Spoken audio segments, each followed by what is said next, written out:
stage.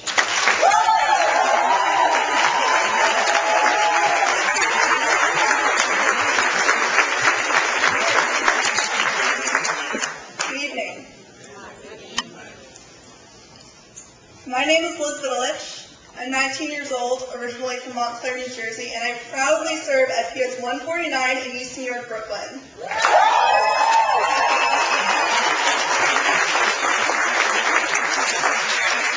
I first heard about City Year from a former camp counselor of mine, Gail, who is a proud alum of City Year Philadelphia.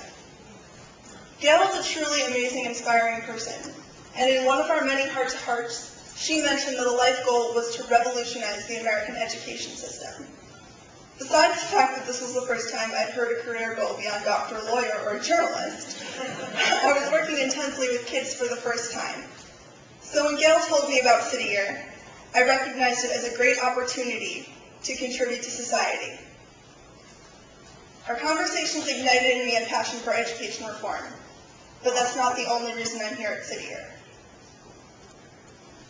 2 years ago, when I was 17, my family suffered a very tragic death. My Uncle Ed was murdered. I was shocked at hearing the news, but any faith I had left in humanity was tested later. My Uncle Eddie's murderer was caught, and I found out that the perpetrator was my age. I quickly realized that anger wouldn't serve me any good, and I began to wonder, why? What could have possessed a kid to kill someone? My curiosity got the best of me, and I Google searched my uncle's murderer and read police reports. And from what I gathered, the perpetrator lived in a single-parent home in a low-income area and was placed in classes for children with behavioral issues from the time he was in 2nd grade. Everything that went wrong in his life and put him on this path of destruction was due at least in part to the fact that no one cared about him or knew enough about life to support him in an effective way. Instead of feeling helpless, I decided to join City Year so that the students I worked with would never be able to say that nobody cared about them. When I got to City Year in September, I learned about the main factors that indicate whether a child is on track to graduate high school. The ABCs, attendance, behavior, and course performance in math and English. I believe that these factors are interconnected and that they reflect a child's success outside of the classroom. Using everything I learned from my uncle's death, I wanted to advocate for the kids who might not feel the support they need and deserve at home or in school.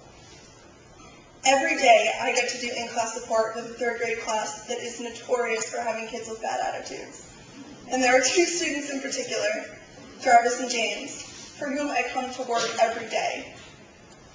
Jarvis, who I also get to work with in the science club I run after school, is super enthusiastic and energetic, but is often reprimanded for being wired, and this manifests itself in low self-esteem. In the classroom, one teacher can't provide Jarvis with the attention he needs. Even if the scolding isn't directed at him, Jarvis takes it to heart and overreacts. One afternoon, when I told the entire science club to settle down and improve their behavior, Jarvis's face fell. We stepped into the hall to talk about what was wrong, and he responded with, "I'm a bad kid. I don't know how to not be bad." That day, I realized that Jarvis lacked confidence, and that he hears, "You are a bad kid," even if a direction isn't personal.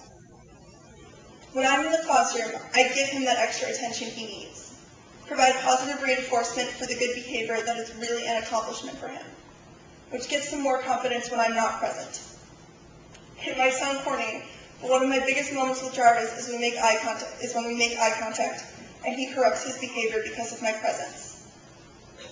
If I catch him jumping up and down in the classroom with his hand raised, it just takes eye contact with me, and he'll sit back down and let his excitement be seen only in his face. Not because I demand it, but because of our mutual respect.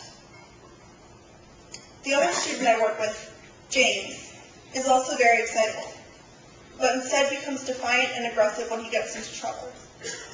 He's in 3rd grade, and when I started tutoring him, he was working from a 1st grade math book. His behavior issues come from his embarrassment regarding his academic work. For the first few weeks we worked together. When he was learning to count coins, he would rush through it to prove that he understood the material, and would just tell me, "This is so stupid," or, "Yeah, I know that already," whenever I asked him to explain a wrong answer. When I finally got through to him, it was the best feeling. I looked at him and said, "James, I know this feels ridiculous, but the harder we work today, the sooner it will be over." I asked for 5 minutes of his best work, and I realized that he conceptually understands most of the things he learns if he gives himself the time to ask questions, but that he rushes through it to prove that he understands the material, even if he is just writing gibberish. Through patient, one-on-one tutoring and building good study habits, James started to get the right answers. Since then, we've been able to put the first grade book away. And now, James has his multiplication table memorized up to 7. To see the actual change in James and his feelings about school is truly inspiring. Civvier has given me the tools to realize how deeply I care about the issues I face every day, and has incited in me the will to correct them. And I'm only one core member of 234 in New York and 1,600 across the country who are making a difference. Next year, I will attend college in Wisconsin, after which I hope to re-enter the world of idealism and social change.